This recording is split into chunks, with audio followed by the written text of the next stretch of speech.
Hola chicos, ¿qué tal? En este vídeo vamos a aprender a analizar las oraciones de relativo.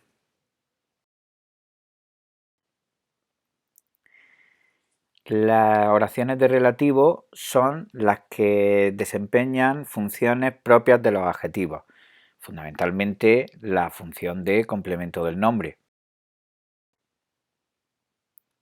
Entonces vamos a recordar cómo se realiza esa función. Si tenemos un grupo nominal, en los grupos nominales de las clases y de otros vídeos, sabéis que se divide en determinante, núcleo y complemento del nombre, ¿no?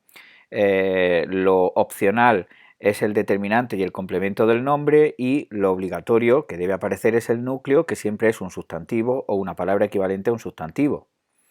Entonces, por ejemplo, tenemos aquí, vamos a poner un ejemplo de grupo nominal: esta profesora gritona.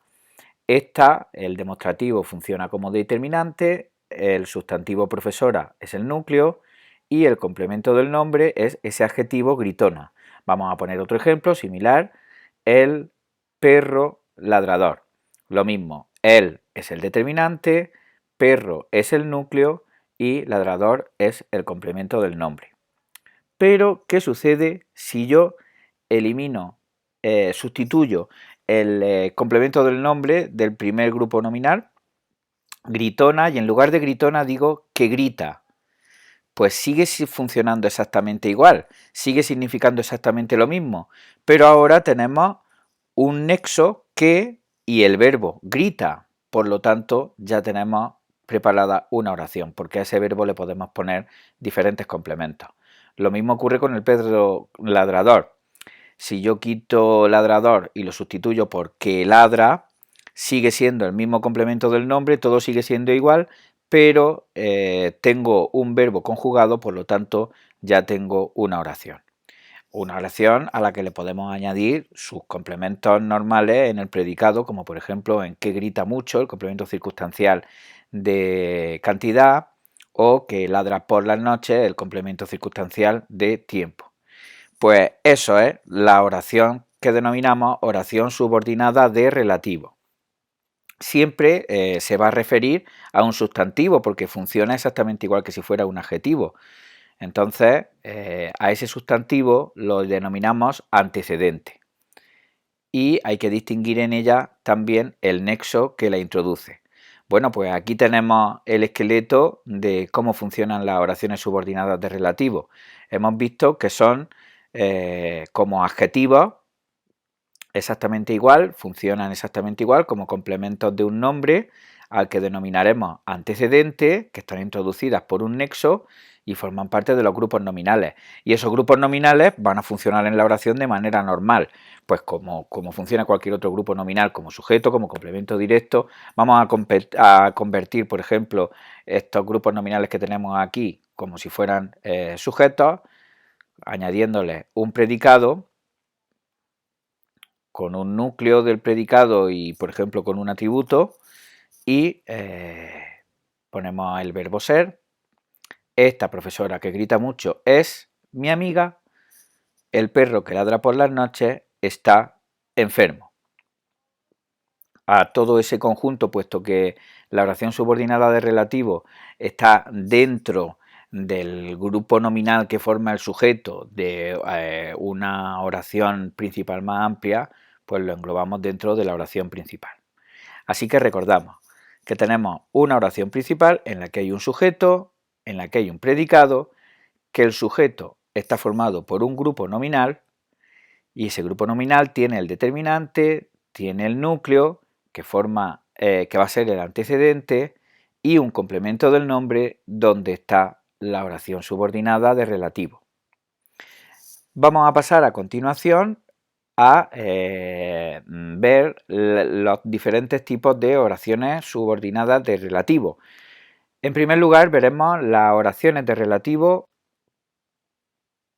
con antecedente expreso, es decir, oraciones de relativo que tienen su antecedente, que se puede claramente ver, que se ve a qué sustantivo se refieren, de qué sustantivo son complemento del nombre.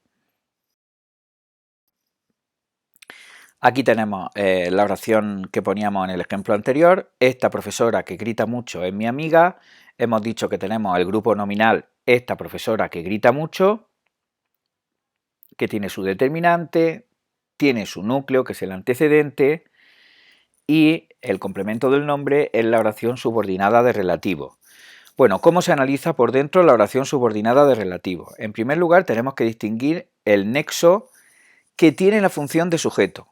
Y ahora después veremos por qué resulta que los nexos de estas oraciones tienen una función y cómo se puede saber cuál es esa función. Luego tiene su núcleo, que es el verbo, lógicamente, y el complemento circunstancial de cantidad. Vale, vamos a ver cómo funciona esto de averiguar cuál es la función que tiene el nexo dentro de una oración subordinada de relativo. Si yo aíslo el grupo nominal que tiene dentro la oración subordinada de relativo, esta profesora que grita mucho, la manera de saber cuál es la función del nexo es la siguiente.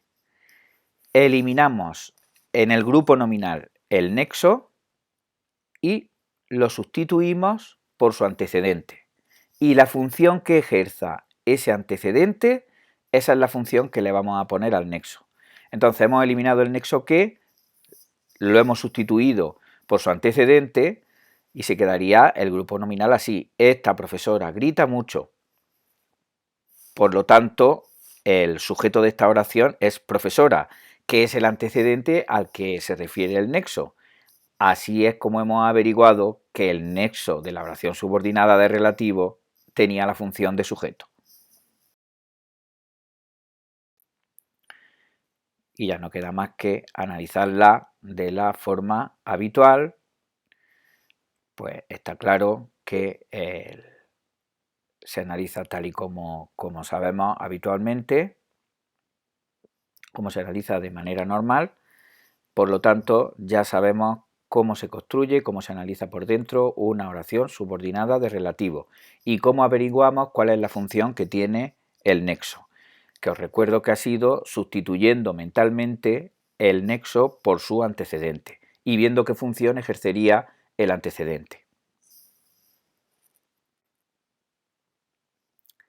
A continuación vamos a ver los diferentes nexos que pueden introducir oraciones subordinadas de relativo.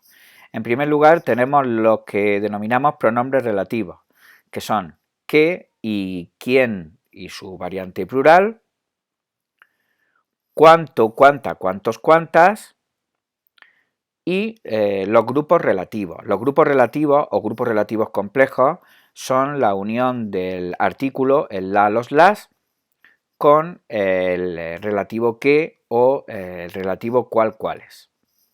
Luego tenemos los adverbios relativos, que son dónde, cuándo y cómo. Y por último, los determinantes relativos, que son cuyo, cuya, cuyos, cuyas. ¿Cuáles son las funciones de estos nexos? Lo vamos a ver en las diapositivas siguientes. Aquí la tenemos. La primera función que vamos a observar va a ser la misma que poníamos en el primer ejemplo, la función de sujeto. Entonces, en esta oración, por ejemplo, tu padre ha recogido el coche que estaba en el taller. Yo mentalmente sustituyo que por la palabra coche y digo el coche estaba en el taller y veo que en esa oración hipotética el coche sería sujeto, por lo tanto el que ejerce la función, aparte de nexo, de sujeto. Otra función, complemento directo. El árbol que cortaron los jardineros estaba enfermo. Fijaos, si yo sustituyo el nexo que por el árbol, que es su antecedente, me saldría la oración los jardineros cortaron el árbol. Ahí sería complemento directo, por lo tanto, la función del nexo en esta oración es la de complemento directo. Como término, dentro de un grupo preposicional, igual, No pudieron hacer nada los médicos a los que llamaron. Si yo sustituyo los que por su antecedente, que es los médicos, diría llamaron a los médicos. Y ahí a los médicos es el complemento directo que está formado por un grupo preposicional, la preposición a, y el término los médicos. Como los que sustituye a los médicos, pues ahí vemos que la función del nexo es la de término.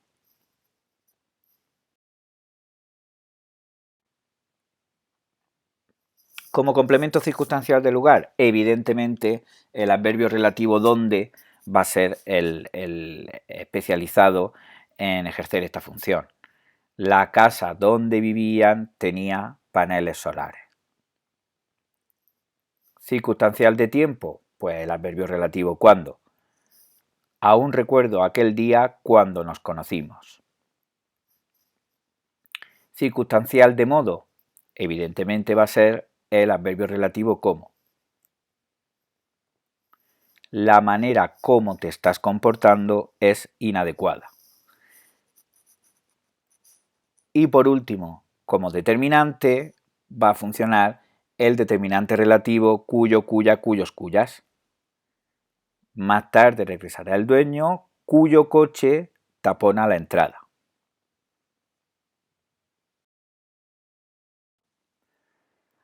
Vamos a ver a continuación un par de dudas habituales que suelen suceder con los grupos relativos complejos.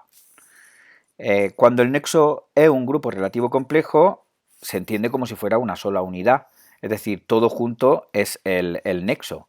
Si viene después de un enlace preposicional, el grupo es término de ese enlace y el conjunto del enlace más el grupo es el nexo. Me explico. Aquí tenemos una oración, los niños a los que vi estarán ahora en casa. Esta oración de relativo que tenemos en naranja es complemento del nombre de los niños a los que vi, vale.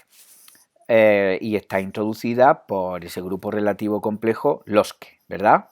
Bueno, pues los que va a ser término en su conjunto del enlace A. Y el conjunto de ese término más el enlace es lo que funciona como nexo. Le pongo la función de complemento directo, porque si yo lo sustituyo por su antecedente, diría vi a los niños, por lo tanto, ese sería el complemento directo de esa oración de relativo. Así que ahí tenemos el enlace, tenemos el término y el conjunto es nexo y funciona como complemento directo. Otra duda habitual con los grupos relativos complejos la solemos tener con el grupo relativo complejo lo que, cuando no es los, las, el, la, los, las, sino el neutro lo. Cuando el nexo es el grupo relativo complejo lo que, se entiende que su antecedente es toda la oración anterior. Entonces, aquí lo tenemos. El antecedente de este nexo es toda la oración que tenemos en color naranja. Toda la oración principal es la que funciona como antecedente de este nexo. Los tipos de oraciones de relativo son dos. En primer lugar tenemos las especificativas, que básicamente restringen el significado del antecedente, es decir, lo hacen distinguirse de un grupo y, prueba fundamental, no van entre comas, ¿vale? Entonces, aquí tenemos un ejemplo, los coches que estaban mal aparcados fueron multados. Fijaos, se sobreentiende que había otros coches, que estos sí que estaban bien aparcados y que no fueron multados. Entonces lo que estamos haciendo con esa oración de relativo, que estaban mal aparcados, es especificar que los que fueron multados son solamente los que estaban mal aparcados, para distinguirlos de los que estaban bien aparcados.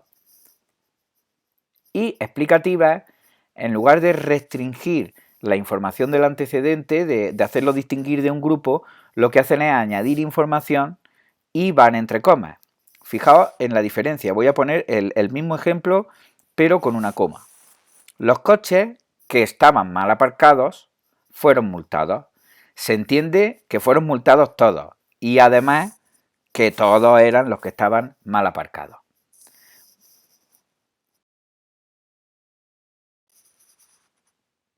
Bueno, pues espero que este vídeo os haya sido de utilidad. Podéis continuar, hay un segundo vídeo con los tipos de oraciones de relativo que quedan por ver. Os pongo el enlace aquí, podéis acceder a él y nada, nos vemos en el siguiente.